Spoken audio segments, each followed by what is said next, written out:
Hello everyone. Today I will introduce something about how to use genetic algorithm to refactor a software system. And at first I will declare that the content of this demonstration is based on the paper written by these three professors, and I just show their idea in a simpler way and use some concrete examples. First, I will introduce how to refactor software in a normal way. Um, you can see that here is the original code, which you may be not very satisfied with it. So you have to refactor it, do some refactorings. In order to do the refactorings, you have to take a lot of steps, and you follow these steps, and finally you achieve the refactored code, which is much better than the original code. Um, there are a lot of steps before the refactory code.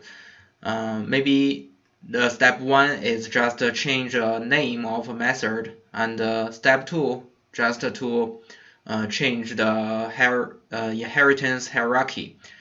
So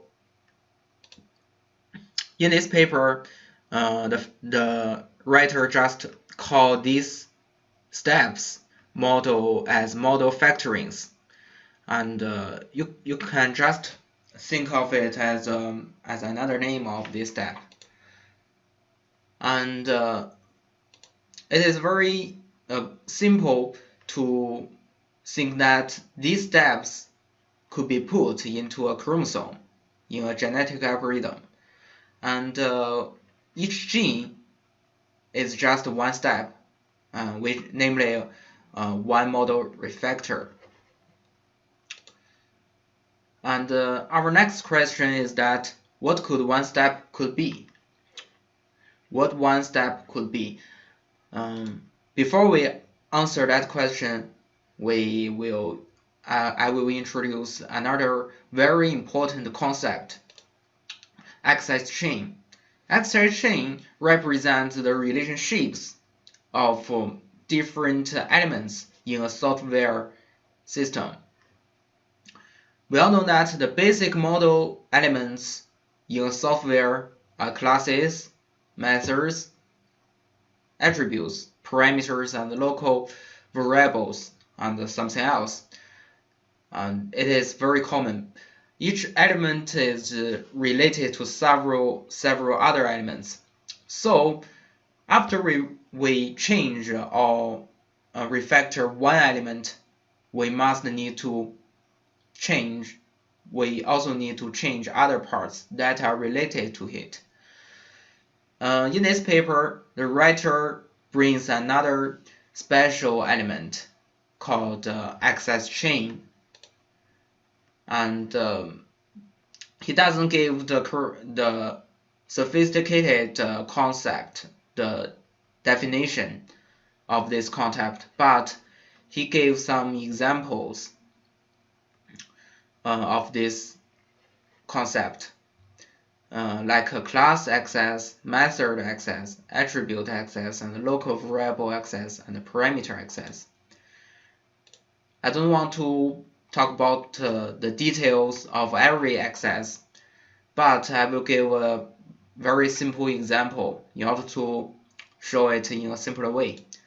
Here is a class called C, and in this class there are two methods. One is called calc_air. It has a parameter r1, and in this method it just calls the r1's function methods, which are height and width. And the second method is called full, and in this method has a parameter called r2, and it's just called in this method is just calls the calc area. So you can see that in this class it has two methods. Look at this graph, and it contains calc area, and the calc area method has an x chain of read. The property of this method is read. It means it just reads some properties or attributes in this class, and it has two parameter access chains which both read or visit the R1, and it has also two method access chains. One is height and the other is width, and so is the full method.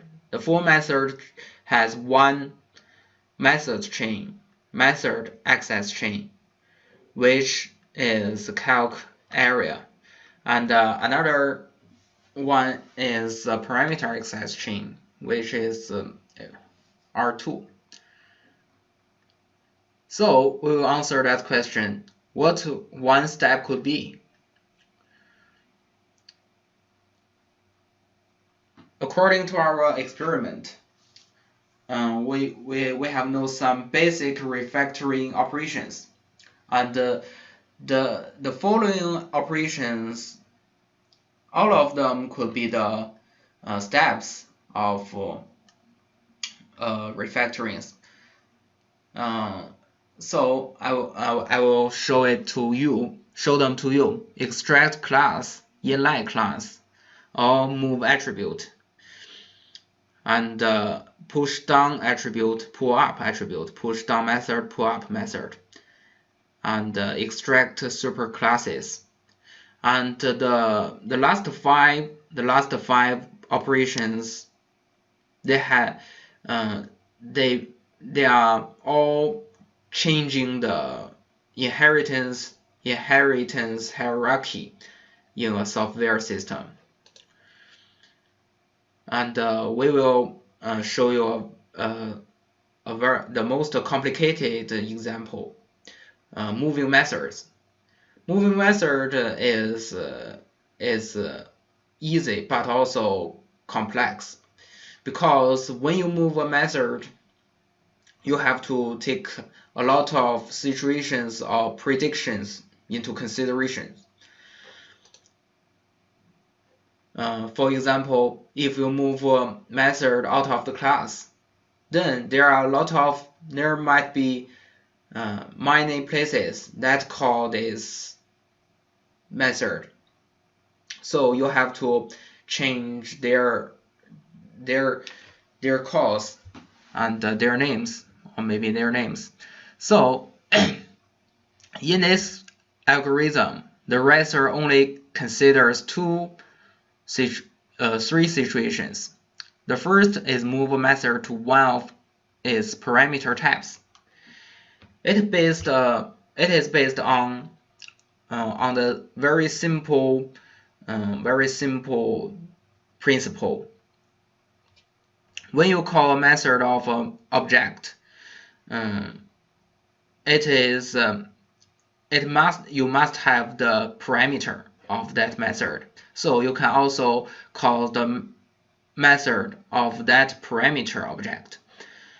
And the second method is to move a method to a type of a randomly chosen attribute of the class the method belongs to. That is also very easy to understand. When you call a method of object, you can also call another. You can also access the attribute of that object, which means you can put the method into that attribute object. And the third method is the easiest way. It is to move a static method, because in order to call a static method, you don't need to have any concrete object. So after moving a method, our algorithm should look at the access chains of the method and change other code according to the access chain. That's why I introduced the access chain before this slide, because access chains could help us to modify and fix our code after we move methods. Here I will show after we move the position of these methods, we have seen that the access chain, we no longer change the structure or the hierarchy of these classes, but also we change the access chains. And in this slide, I will introduce a genetic algorithm. In this example, we all know that genetic algorithm has two operations. One is mutation, and in this algorithm, the mutation is very simple.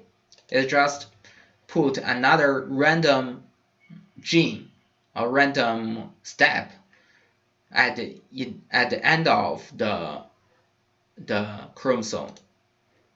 So someone will be afraid that the chromosome will be longer and longer, increasingly longer. So you can see that our chromosome grows during the optimization, and the length of the genome is unlimited. But in this algorithm, it is fine. Genetic algorithm also has a crossover. In this algorithm, we choose two parents, and we cut one parent at a random position, and we put another parent, insert another parent, and put another parent into this parent. You can see it in this graph, which is because this is very complicated to see and very difficult to see it in words. And but here is one important problem. And as these refactorings are chosen randomly, so we cannot sure they will work correctly. Maybe one step is not fine, because in order to do this step, we should our software should satisfy some predictions. If it doesn't satisfy the predictions, then this refactoring will bring some bugs or errors into the software. So after we found these wrong steps, we just drop them. So if we encounter a model refactoring that cannot be executed due to unsatisfying predictions, we drop it. And finally, we will introduce the fitness function.